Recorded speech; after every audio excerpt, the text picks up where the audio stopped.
Hello guys, good morning. Good morning, good morning. Welcome sa atong panibagong vlog today.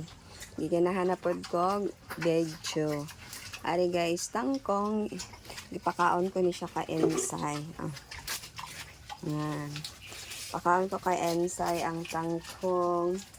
So ika 108 days na niya ngayong buntes.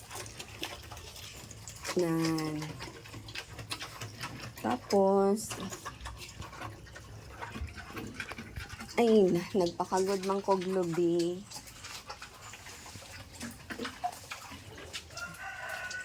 Pakagod man kog lubi, so,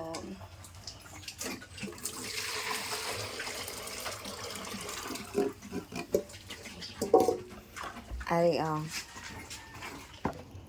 niyog.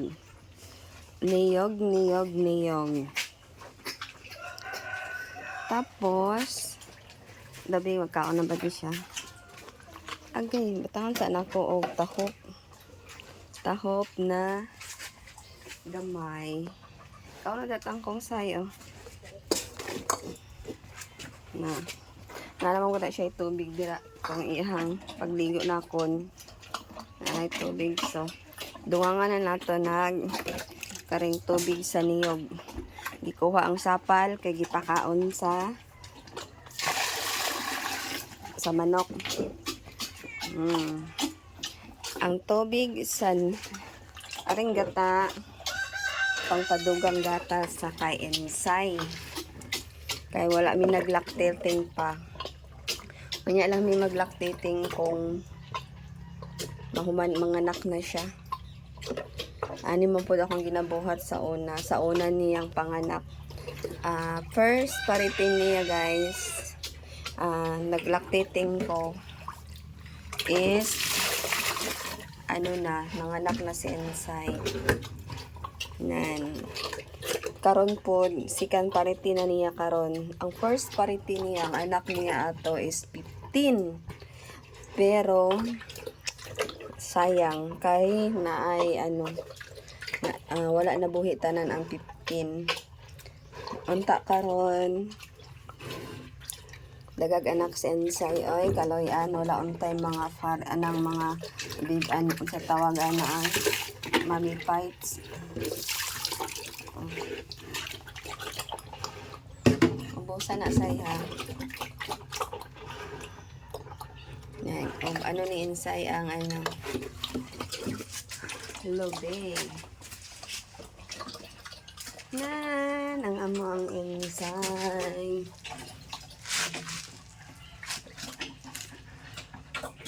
Ano na iyang gatas? Ika 108 na niyang buntes.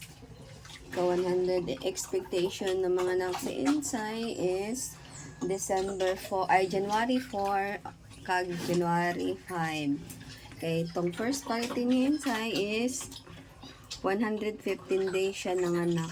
So, karon mag second party siya, mag 115 days sa January 5. Say no. Nan, si ensay na aming na mama feed.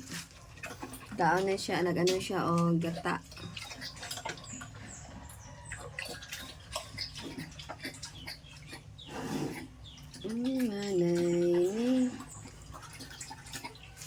Naari siya.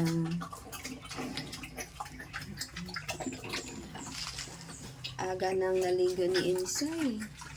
Karon kung mag-init na naka-ready na pod ang iyahang ceiling fan. Kaya di man maghigda kung wala ni hangin diri. Hindi siya maghigda kay walay hangin. So kailangan siya butangan ng ceiling fan. Kaya nabuot-buot na na siya diri, nabukot. Ambusa na say ha. Okay, magkuha na po ni karon magkuha na po ko karon og dahon ng balonggay. Okay, ang dahon ng balonggay is makatabang po sa kay ensay.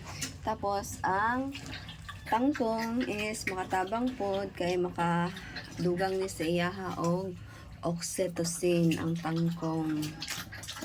Kay last parity nanganak tong last itong nanganak sensa itong first parity niya.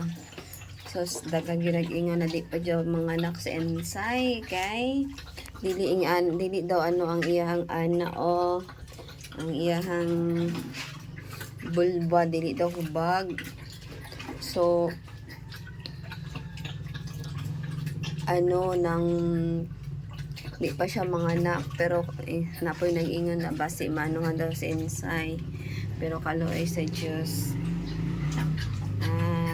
successful yun ang anak sa ensay bisan ako lang isa nagpaanak sa iyaha in a first time na paltera sa baboy. So in first time na paltera sa baboy na mag-isa na pero ngayon di ko alam.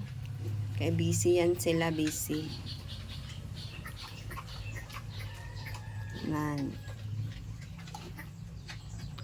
Ganyan lang ang aming ensay. Magkain. Mahina magkain sa ensay. Grabe, may ara pa bilin. Ubusan na, oh. Gamay lang gani gatag ko na tahop. Pero, wala ya kay ginaubos. Nan. Gamay lang gani ito akong gihatag. Kay ano, wala ya ginaubos pero salamat lang ko kay gihigop niya ang katong may gata. Nan. Thank you guys. Thank you for watching. Good morning. Good morning.